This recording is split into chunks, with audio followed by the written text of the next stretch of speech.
Welcome back to another Edgework Series preview. Today we're going to be breaking down the Colorado Avalanche Winnipeg Jets first round matchup. We got Rob Pizzola, Matt Alber, Alex Moretto here to join us today to help us break this one down. The Wednesday crew hopping together to break this one out. Now, if you look at the season series between these two teams, the Jets were 3-0 against the Avalanche this year, winning 4-2, 6-2, and 7-0. Couple dominant wins there. But when you turn and look at the upcoming series prices of this one, we're seeing Winnipeg currently sitting plus 112, the Avs minus 129. If you look to an other market here, you can take a look at the series spread where you see the Jets plus 1.5, minus 171, the Avalanche minus 1.5, plus 148 as of right now over at Pinnacle. Rob, if you're taking a look at how these two teams are going to go head to head here, you see where the series prices are currently sitting at. You feel that this one is probably where it should be. Is it going to move at all? Do you see any edges on either side? Yeah, I think this is a pretty good price. I've honestly gone back and forth on this series because you have kind of, I don't want to say two polar opposite teams, but you have Colorado with a bunch of high-end players that has some bigger holes near the bottom of their lineup, both in the forward and defense core. And Winnipeg is a little bit more balanced. So you have all this top-end talent for the Avalanche, obviously McKinnon, Rantanen, Akil Makar, Devin Taves. That's like a very, very strong foursome.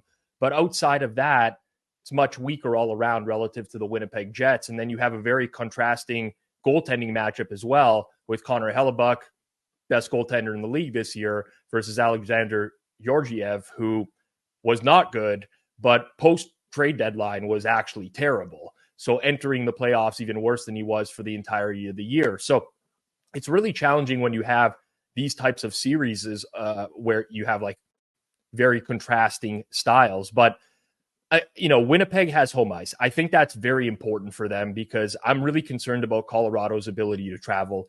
They won just 19 of 41 games away from home this year. And part of the reason why I'm concerned about that for this particular series is because they are so top heavy. They play Rantanen with McKinnon.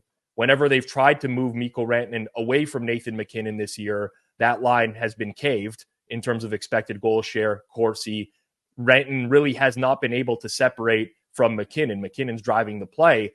So if they play that way away from home, you got a Winnipeg team who has arguably the best checking line in the NFL with very, very good defensive forwards in Adam Lowry, Mason Appleton, Nino Niederreiter.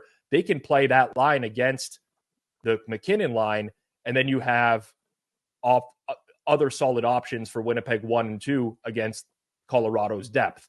So I think that really works in the Jets' favor here. Ultimately, I think the price is right. Like Colorado does have the better players. If they kick into gear, they should be small favorites in the series. But I would not bet Colorado at this price. If you gave me an option, I think it's closer to a coin flip. So for me, I'm wearing the Jets hat, not because I think that they're going to win, but because it's Jets or nothing for me in this series.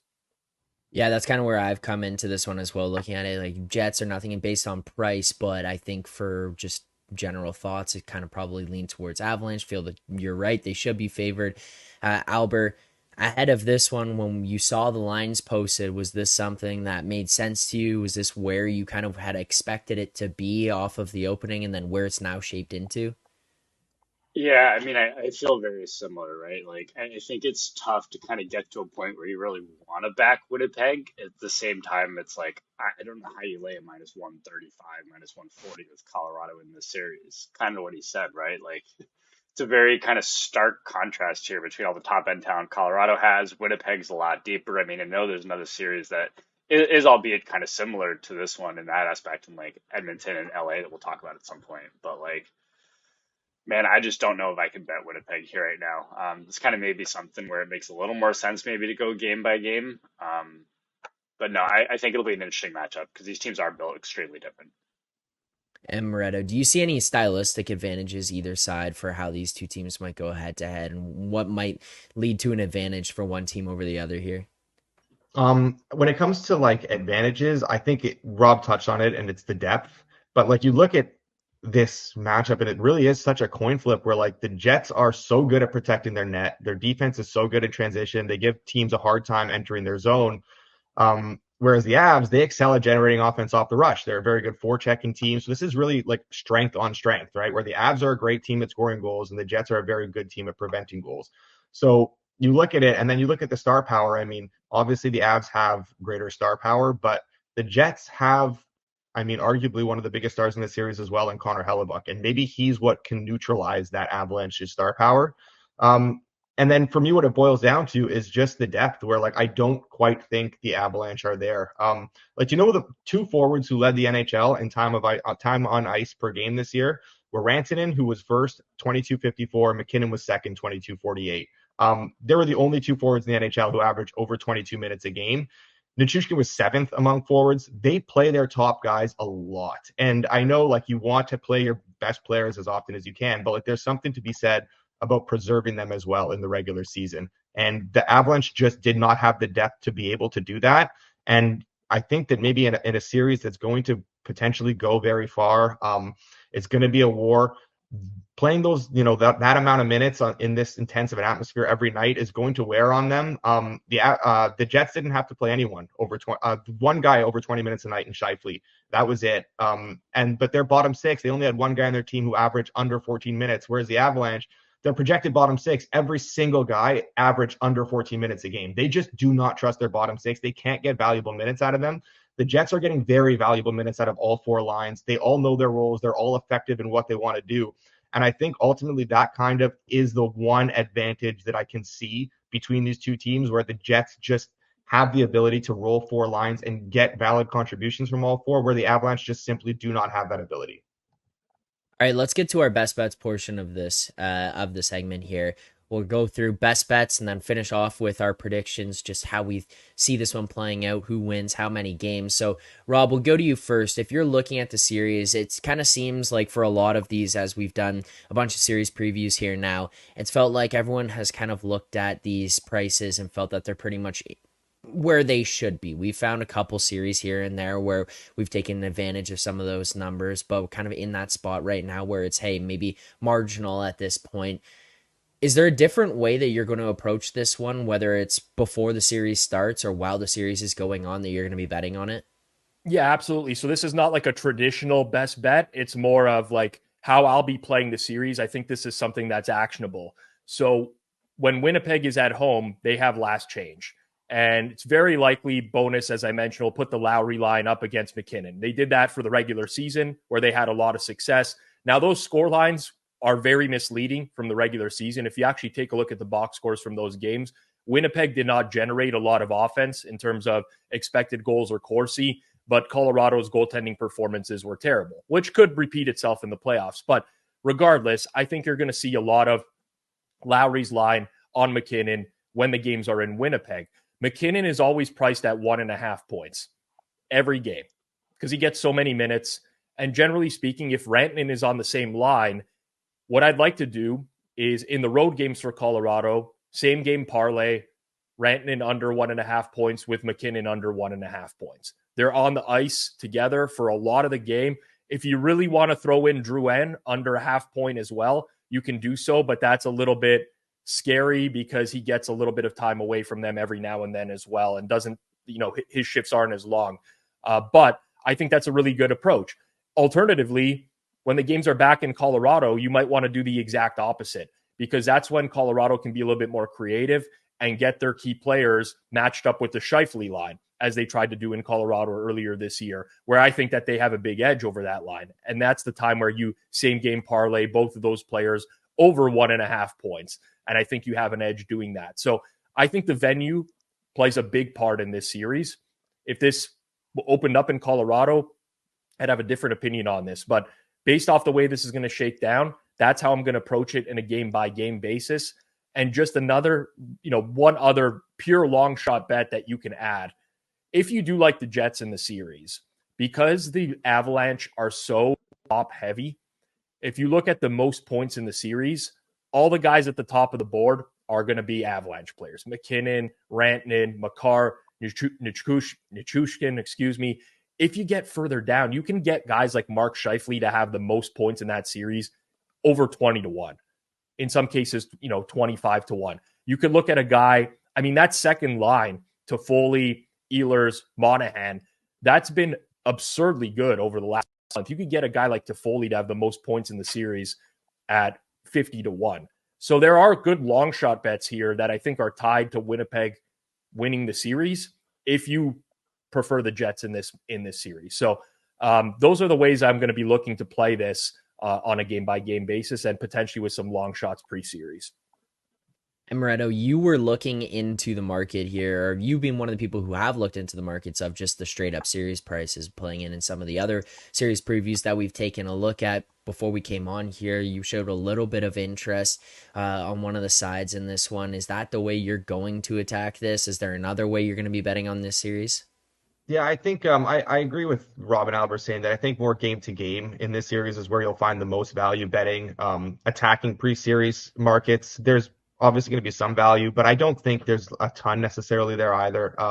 That being said, I think betting on the Jets is a good bet here. It's not a great bet. I don't think it's a massive edge or anything, but you're getting like plus 115. The Avs keep taking money. Maybe the price continues to drift a little bit.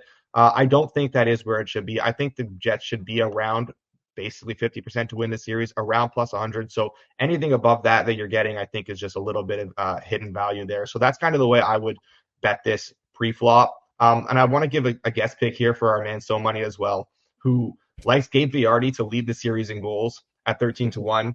He mentioned that, and honestly, I've looked into it more and more. I'm not going to take any credit for this because this was all him. I think that is a very, very good bet. He's obviously been incredibly efficient at putting the puck in the back of the net this year.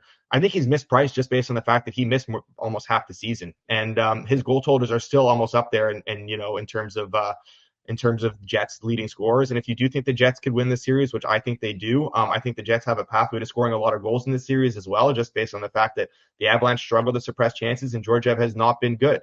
So yeah, I think that 13-1 on a guy who can score at that rate, most goals per game for that team this year, I think that is a very good look.